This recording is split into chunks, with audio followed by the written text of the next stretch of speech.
On the board this week, we've got creatures described as the ghostly Cyclops Hound of England, a flying head that's been dragged through a butcher's shop, and what looks like a zombie on a pogo stick. If you're itching to hear more about these macabre creations, then come. Pull up a stool at Creature Tavern.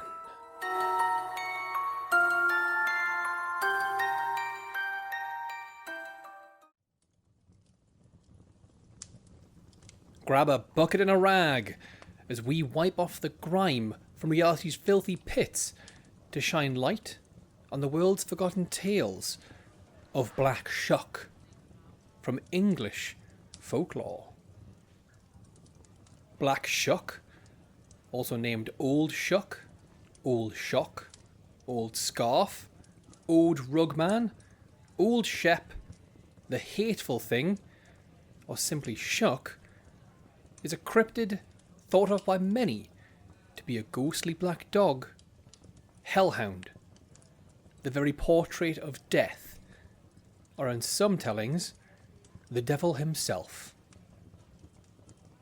Tracing the origins of the name Shuck led me to the Oxford English Dictionary, which turned me onto the Old English word skucka, to mean devil or fiend. An appropriate glimpse into this creature's legend. The earliest account I could find on Black Shuck comes from August 4th, 1577, in Blythburgh, a lovely English village in the south. In this story, Black Shuck, seemingly unprovoked, was said to have burst through the doors of Holy Trinity Church like a clap of thunder. He ran up the nave past a large congregation, allegedly killed a man, a wee lad, and caused the church steeple to collapse through the roof. As he made his retreat, he left scorch marks on the north door, still pointed at today and commonly referred to as the devil's fingerprints. Beyond churches, Shuck is said to prowl along dark lanes and lonesome field footpaths. In appearance, he takes the form of a huge black dog. Some reports call him very large for a dog. Others compare his size to a calf, and some even to a horse. And besides staring at a horse-sized dog, you'll know you're face to face with the beast by his eyes. Many a tale paint just the one fiery eye, like a cyclops, set firmly in the centre of his head. Other accounts insist you'll find the usual amount for a dog, and however you count him, the beast's silhouette is unmistakable. The eyes burn an intimidating red. The form's coated in a shaggy black fur, and the presence is heavy. That's the spectral hound of East Anglia, known as Black Shuck. Black Shuck is said to roam the coastline and countryside of East Anglia. This seems home for the creature, with reports of his appearance popping up in many counties held within the region's borders. Norfolk, Suffolk, the Cambridgeshire Ferns, and parts of Essex, to name them all. These accounts place the great hound in graveyards, execution sites, forests, old trackways, and lakes. Exclusively at night, where Shuck walks the ancient scars of the land.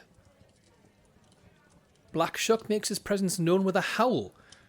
At first you'll be hoping it's the cry of some ordinary country wolves, till you feel ice fill your veins as your blood begins to run cold with fear. And that's about all you'll hear from him, as law says his footfalls make no sound. It's a cry of terror though, and hopefully that's it for your interactions with Black Shuck, as a physical encounter with him is steeped in ill omen. Some say meeting the hound might bring you the worst luck of your life.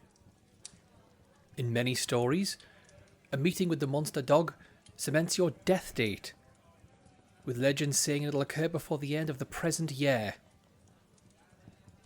Some go further, saying that even a glimpse of the Shuck foretells death either for the one whose eyes have been marked by his outline, or for one of their blood relatives.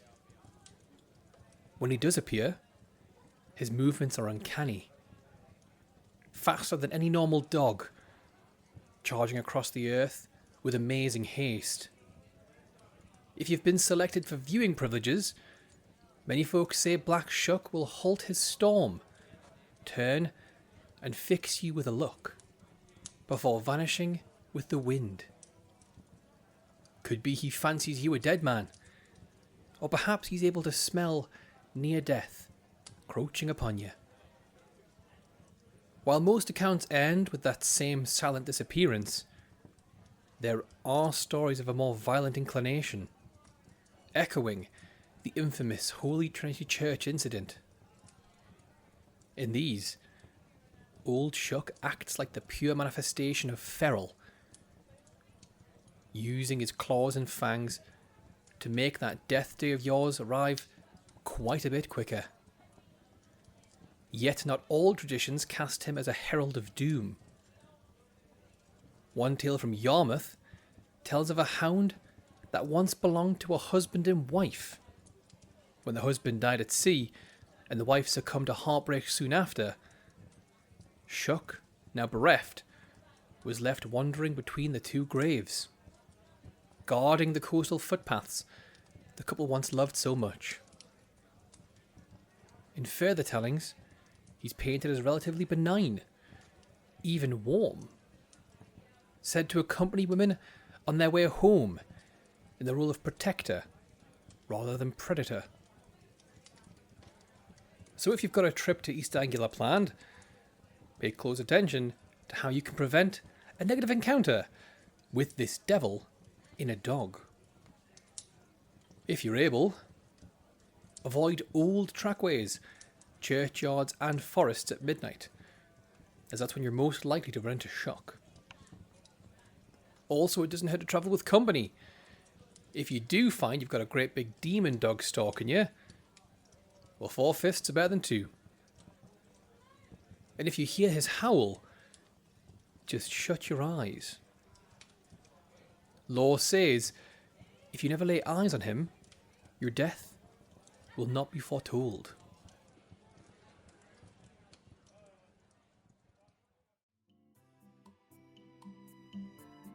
Welcome, listener, to my ad void. I guess is where this is. Is it an ad void?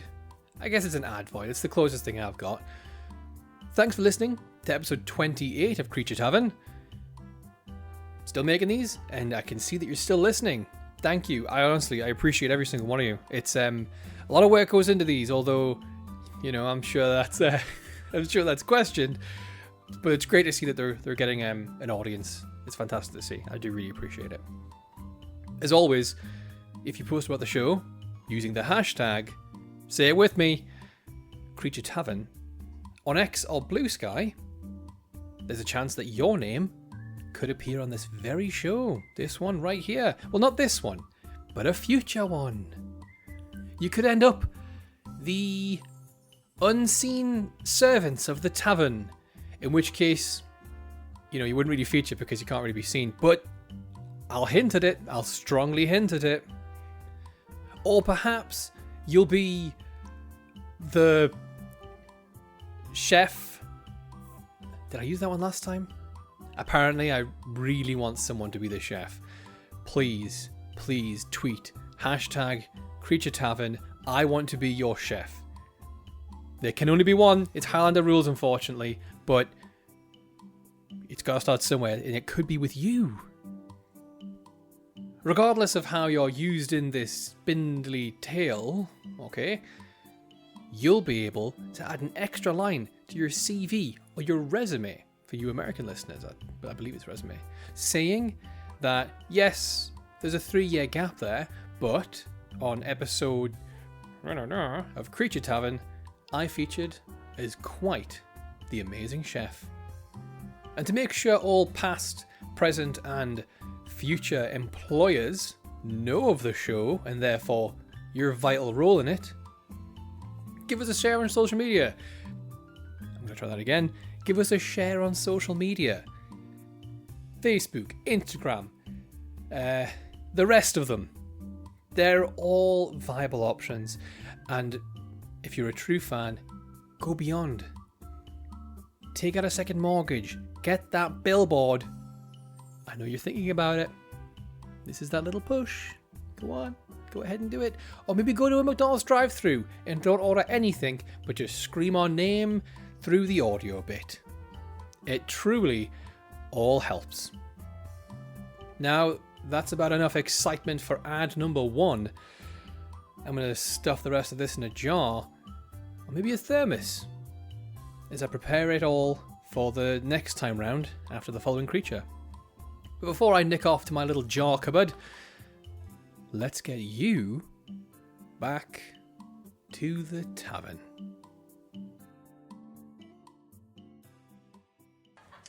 Now, let's take a trip to unravel the robe ties of mystery wrapped round the Penanggalan from Malaysian folklore.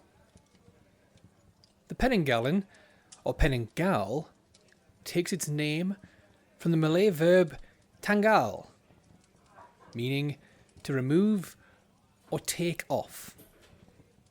A little clue into the creature's grisly signature. Seems first mention of a Penanggal comes from 1834 by Officer Peter James Begbie of the East Indian Company's Madras Army, where he tells a tale of a Malay man who suspects his 2 wives of being Penanggalan. Each has a different skin tone, which will come to play later on in the story. One night, he finds their headless bodies, and so switches them round. The ordinary thing to do when you find both your wives headless. But lucky for this man, the next morning, his suspicions were confirmed with the unusual sight that beset him. Another tale from 1845 in the Hikayat Abdullah, a book written by Malayan writer Abdullah Abdul Qadir, gives us a more focused description of the creature. He writes, "The Penanggalan was once a woman. She used the magic arts of a demon whom she trusted by devoting herself to his service, day and night for an agreed term. After which she was able to fly. This is to say, her head and neck could fly when loosened from her body, with the viscera depending from them, while the body remained behind. Whenever the person whom she wished to injure might live, thither flew her head and bowels to suck his blood." Another story tells of a young woman who is taking a ritual bath in a tub that once held vinegar. The woman had just entered a state of meditation when a man burst into the room without warning, startling her. In shock, she jerked her head up to look over at the man, moving with enough speed to sever her head from her body. Her organs and entrails pulled out from the new opening on her neck. Enraged by what the man had caused, she flew after him, now a vicious head, trailing organs. Modern tellings add that this affliction may arise from a curse, after practicing black magic, or breaking a pact with a demon. In a similar vein, I found a legend saying mortal women who were granted exceptional beauty for maintaining a vegetarian diet for at least 40 days would be cursed to spend their nights with an unquenchable thirst for pregnant women and newborns if they were to break this ritual early. Though commonly called a ghost, the Penanggal is more precisely categorised as a nocturnal vampiric witch. exclusively female, and during the day, or when not attached for all practical purposes, she'll be found living as a human being. By night, she takes on her infamous form. The Penanggalan appears as the floating, disembodied head of a woman with her organs and entrails trailing from her neck. It's said when light dances across the blood and other viscera that coat the now exposed organs from afar, the creature appears to twinkle like a ball of flame. Some even mistake one for a will-o-wisp as it moves about the darkness, till it gets too close to escape. Penanggalan have been documented all across Malaysia. During the day, they blend in seamlessly with ordinary mortals. One could be a neighbour, a good friend, or some combination of the two. And during the night, Penanggalan take to the skies, flying across the space between homes in search of prey. Some traditional Malayan dwellings were built on stilts to provide protection from floods, wild animals, and intruders. Seems the Penanggalan didn't hear about that last reason, as some law says they would hide under these stilted homes if they sniffed out appropriate prey inside. As we briefly touched on earlier, by night, the Penanggalan slips free of her body to hunt. Drawn to the blood of childbirth and menstruation. Because of this, her favoured prey is pregnant women and young children, while consistently steering well away from any man. To collect her feed, she uses her incredibly long, thin, and sharp tongue.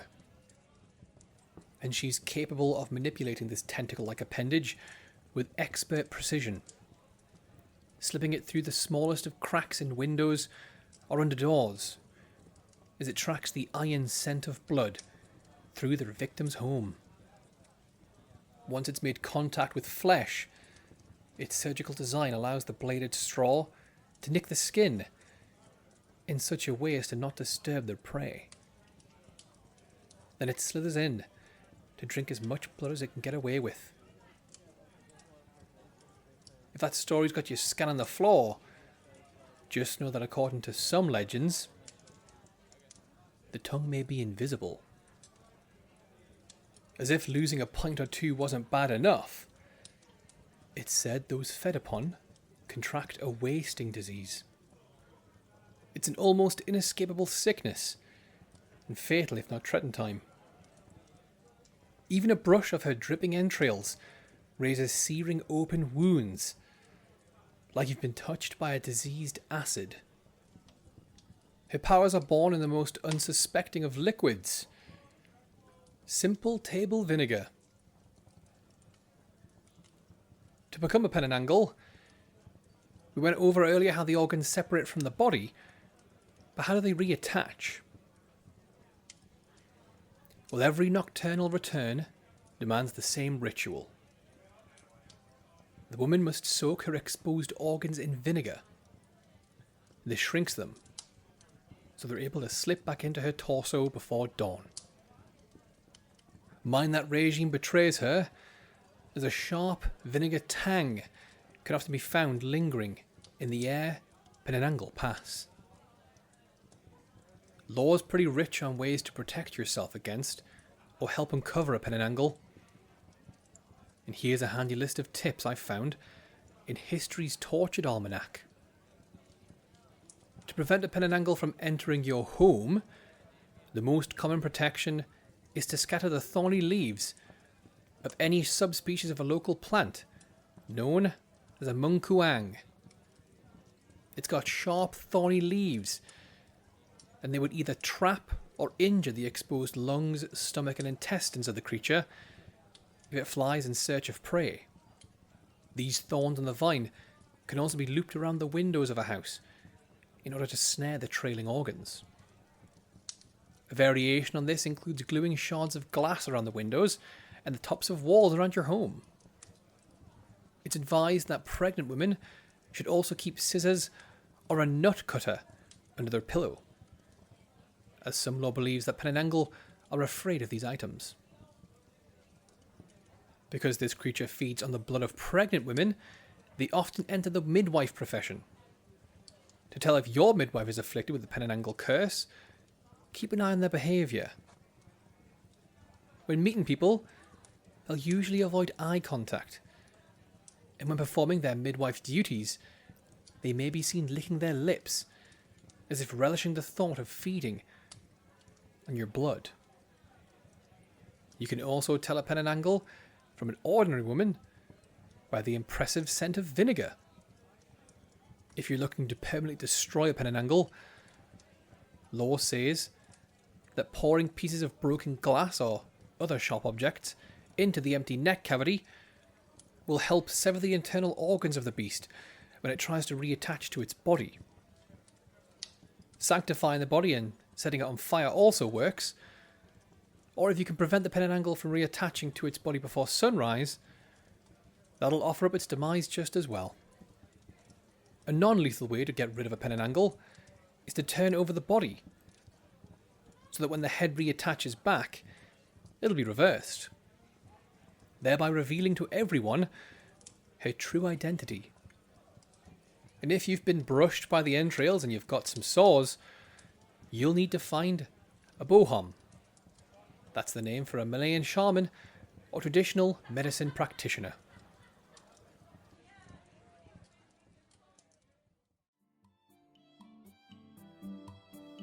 Welcome back, listener. Let me just get the cap off that jar. There it is. Fantastic. And the fun's right back. Welcome to my temporal pause button. The area where you will not get any more information out of me about the next creature that we're going to have, or the previous one, if I had anything extra. Not at all. Not going to happen. Unless you subscribe. I guarantee you, if you click that subscribe button wherever you're listening to the show, after the next few sentences, we'll definitely talk about another creature from the folklore around the world. You can find us on YouTube, Spotify, Apple Podcasts, or anywhere mice make their nests. It's not a nest. Dens? It's like a combination. Nests, dens, dests. Just search for Creature Tavern. Now, while you're pondering over whether Mike Mice is actually Michael Mouse, Mickey Mouse, this is part of Disney, why don't you leave us a review? Tag Disney in it. Tell them to pick this show up. It's fantastic. It's the greatest thing that you've put in your ears since the time you got that lovely ball of wax out with one of those Q-tips. Which I do hear you're not supposed to do. I didn't tell you to do that. Yeah, but leave a review. That's what we were talking about. I really appreciate it. It all honestly helps, supposedly. Now, before Disney lawyers come knocking at my door, I best get myself away. And we best get you back to the tavern.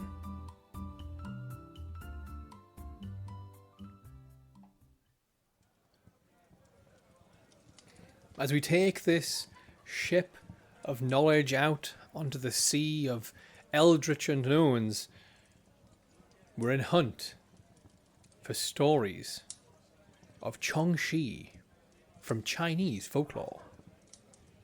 Jiangshi, the stiff corpse, fashionably nicknamed the Chinese hopping vampire, are a type of reanimated corpse, more akin to a zombie than a vampire, due to their mindless nature.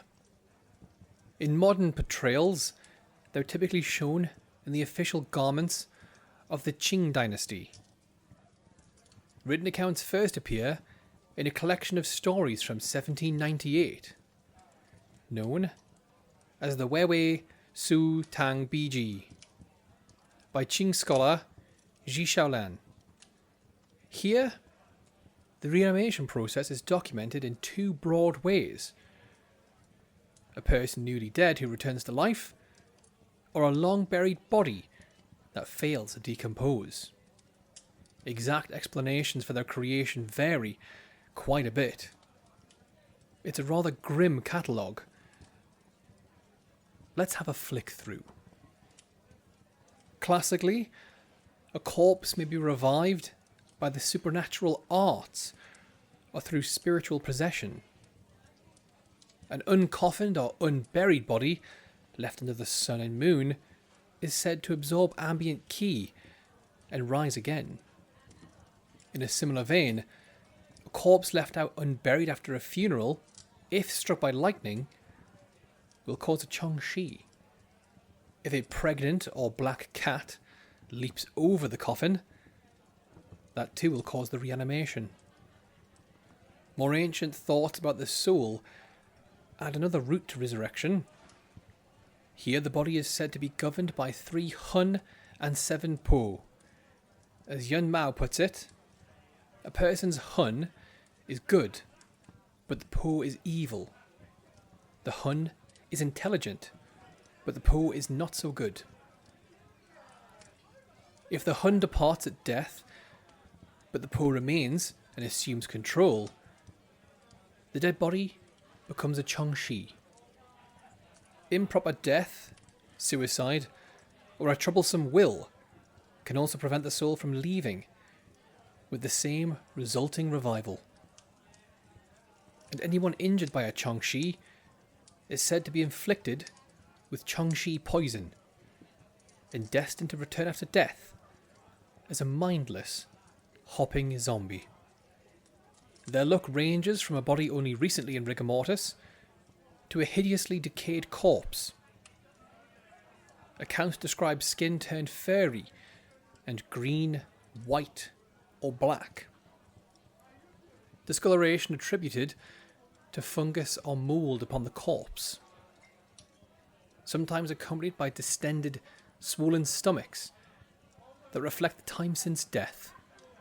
Hair is long, and tongues extremely so, and their fingernails are black and sharpened. You'll find established Jiangshi all across China. From what I've been able to gather, they come from hilly regions, descending into towns and villages under the cover of night. For newborn Jiangshi, any funeral, burial site, or morgue will likely house at least a few of this undead breed. Jiangshi move with a grotesque rigidity. Its limbs lack the well-oiled flow of the living. They're also blind, so hunting is done primarily through smell and sound, tracking any stir of breath through their dark. Popular images show them hopping or leaping, but lore gives it a far more dangerous method of locomotion.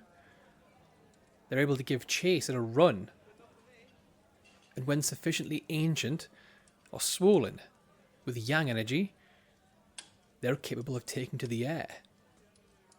Legends say Jiangshi come from the hills, soaring through the air to devour the infants of the people.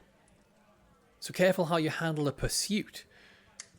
What starts as a clumsy-looking hop can instantly change to a sudden running or flying charge. Its appetite is twofold. In some stories, it's a bloodsucker, or literally a man-eater. In others, it kills by absorbing that vital force, ki. Either way, its attacks are marked by ferocity rather than finesse. The creature behaves like an animal, ravenous, single-minded, and possessed of extreme strength, described as striking folks with brute force and clumsy violence. By day you're safe. Jiangshi lie in cover, resting in coffins or hiding in caves, forests, and other dark places, emerging only when night grants its cold blanket. To ward against an attack, lore gives a decent handful of protective options. Since they're blind, As long as you don't have too much of a distinctive smell, you can hold your breath. This way they won't be able to find you. Some legends say a mirror works, as the creature is afraid of its own reflection. However, this is a topic of great debate, as many argue Jiangshi are blind. Items made from the wood of a peach tree are said to ward against Jiangshi, as peach is the essence of the 5 elements. It can subjugate evil auras and deter evil spirits. Roosters are said to work a treat too, specifically their call. Legends say that evil spirits withdraw when they hear a rooster's call, and this is thought to be because that call precedes dawn's approach. Juju seeds are another handy legume. Lore says, if you nail 7 juju seeds into the acupuncture points on the back of a corpse, it'll cease. And Fulu, otherwise known as Taoist talismans, when stuck on the forehead of a Jiangshi, immobilize them. And with a unique spell that I was unable to acquire, one can transport the creature with the jingle of a handbell. Failing all that, you can always rely on a handy bit of fire. It's said that when set on fire, blood rushes forth and the creature's bones cry. And with that, we're finished with our last creature for the week. We've learned that even the most terrifying of hellhounds can be good boys sometimes. If you're pregnant and suddenly catch the unmistakable scent of that most delicious acid, you best have some scissors on you. And it's a real bad idea to bring a pregnant cat to a funeral. Now that bell means it's last call here at Creature Tavern. So grab yourself one more drink for the road, and until next time, tread carefully out there. You never know when you might wander into the weird.